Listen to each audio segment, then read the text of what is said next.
الكل كان يسأل ليش دفاع ريال مدريد يتحسن. أنا بحكي لك السر في أسلوب تشابي ألونسو.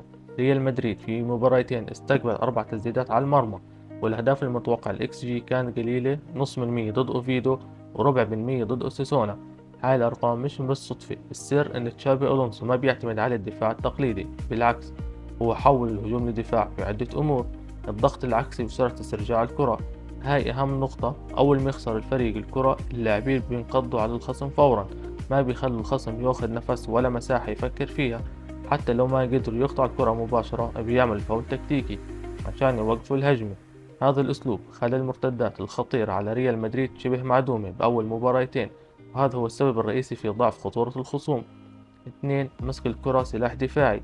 ريال مدريد صار فريق بيحب يحتفظ بالكرة بشكل كبير، مرر 700 تمريرة ضد أوفيدو و720 تمريرة ضد أوساسونا. هاي الأرقام الضخمة هي سلاح دفاعي قوي. لما تكون الكرة معك الخصم ما بيقدر يهاجمك وبيضل مضطر يدافع ب11 لاعب طوال وقت المباراة. هذا بيستنزف طاقة الخصم وبيخليه ما عنده أي حلول هجومية. تعال أحكي لك عن أهم 3 لاعبين كانوا بيوصلوا بين الدفاع والهجوم.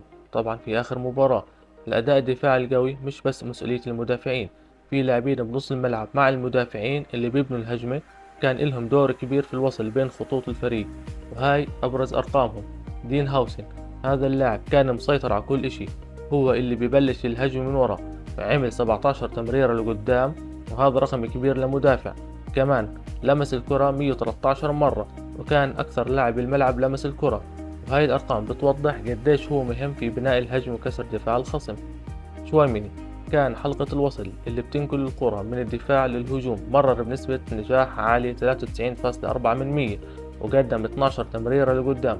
كمان كان متقدم كثير ووصل الكرة 29 مرة بالثلث الأخير من الملعب، وهذا بوضح قديش كان بدفع اللعب لقدام عشان يوصل الكرة لمناطق الخطرة. فالفيردي كان جامع بين الشغل الدفاعي والإبداع الهجومي، هو اللي ربط بين نص الملعب مع الهجوم، مرر بنسبة 92.4%، وصنع 4 فرص محققة، وهذا ثاني أعلى رقم بالمباراة. لمس الكرة 93 مرة، 46 منها كانت بالثلث الأخير من الملعب، وهذا بأكد قديش كان له تأثير كبير في وصل اللعب.